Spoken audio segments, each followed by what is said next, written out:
Kadang, hal yang sederhana justru merupakan hal yang berkesan dan menarik. Halo semuanya, nama saya Michael. Selamat datang di channel saya, Sikutu Buku. Kali ini, saya akan bahas kisah inspiratif dari Kaby Lame, seorang buruh pabrik dari Italia yang sempat di-PHK sebagai dampak dari pandemi COVID-19. Kini, telah sukses menjadi raja TikTok dengan harta jutaan dolar atau setara dengan miliaran rupiah. Sebelum kita mulai, buat kalian yang mau support channel ini agar terus berkarya, caranya gampang banget. Kalian cukup klik subscribe dan nyalakan loncengnya. Dukungan kalian membantu banget supaya kita bisa rutin posting dan bersama-sama belajar di channel ini.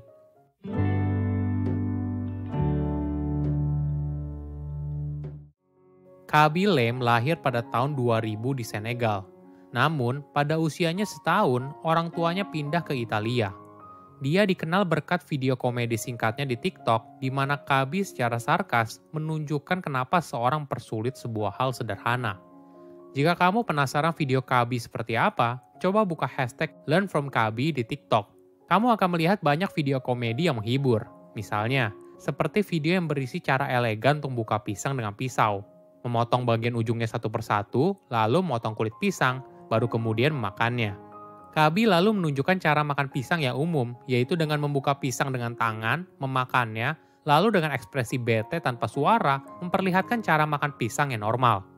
Contoh video lainnya seperti sebuah perusahaan yang sedang mempromosikan keunggulan dari kamera samping di mobil, agar orang yang duduk di kursi penumpang bisa melihat apakah ada kendaraan di belakang atau tidak sebelum buka pintunya.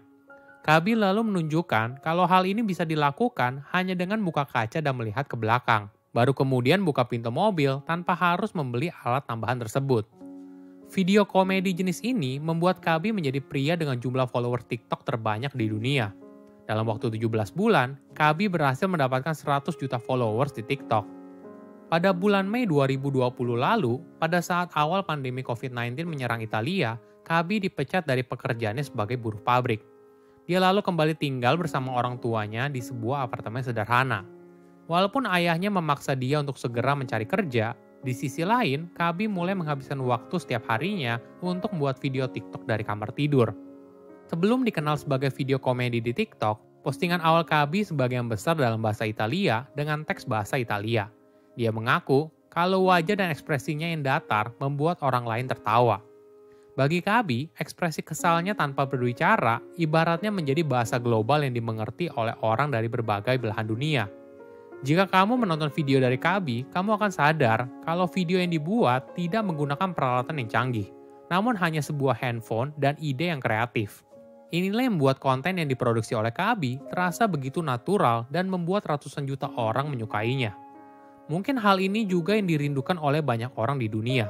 Kadang kita lihat, di dunia maya segalanya terlihat begitu sempurna, berisi banyak pencapaian pribadi seseorang, jalan-jalan, hingga menjadi ajang pamer kekayaan. Namun di luar semua itu, netizen mungkin butuh sesuatu yang berbeda dan terlihat begitu nyata.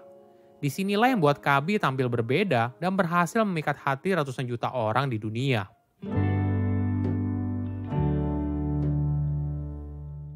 Walaupun sekarang dirinya dikenal sebagai TikToker terkenal dari Italia, namun dirinya tidak diakui sebagai warga negara Italia.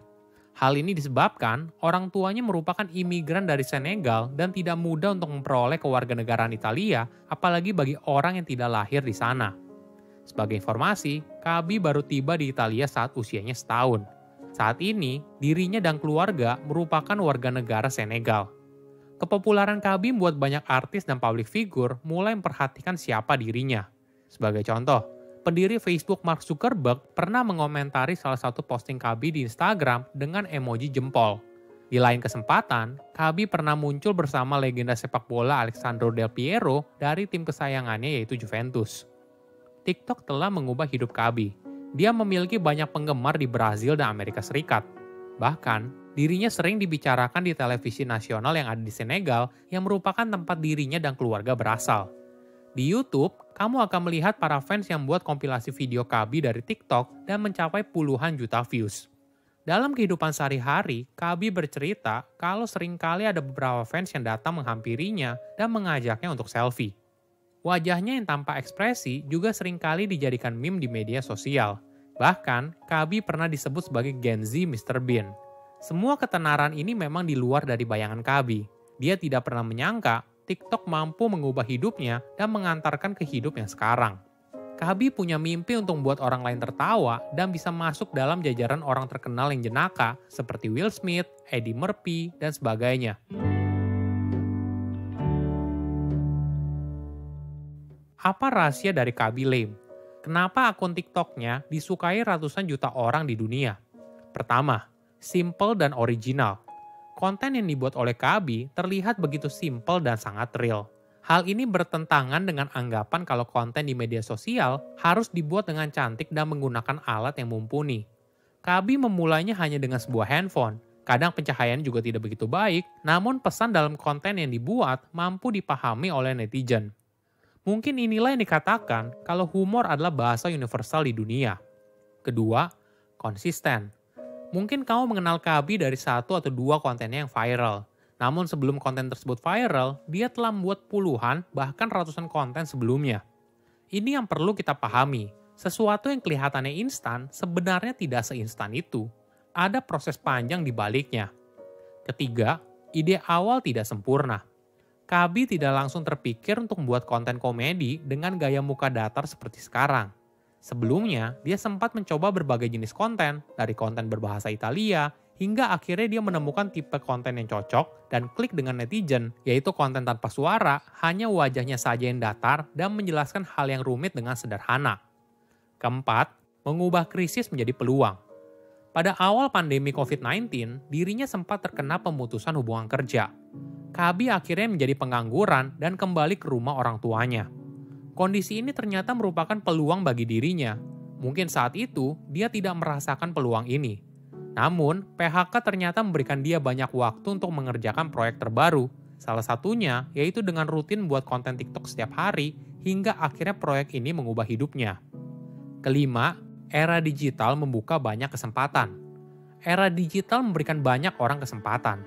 Jika dulu ingin terkenal, maka seseorang harus berlomba-lomba ikut audisi. Namun di zaman sekarang, setiap orang bisa dikenal oleh banyak orang. Tidak ada juri atau pencari bakat yang menilai apakah kamu layak terkenal atau tidak. Namun yang menilai kamu adalah netizen yang ada di dunia maya. Mereka akan memilih apakah mereka akan follow, like, atau komen di akun media sosialmu. Jika konten kamu menarik perhatian mereka, maka perlahan-lahan kamu membangun popularitas hingga akhirnya kamu bisa diundang ke televisi dan menjadi artis sungguhan. Ini adalah kesempatan yang tidak dimiliki oleh generasi sebelum ada media sosial. Ketika kita fokus dan konsisten mengerjakan apa yang kita sukai, maka tanpa kita sadari, keajaiban akan muncul. Silahkan komen di kolom komentar pelajaran apa yang kalian dapat ketika tahu informasi ini. Selain itu, komen juga mau tahu informasi apa lagi yang saya review di video berikutnya. Saya undur diri, jangan lupa subscribe channel YouTube Sikutu Buku. Bye-bye.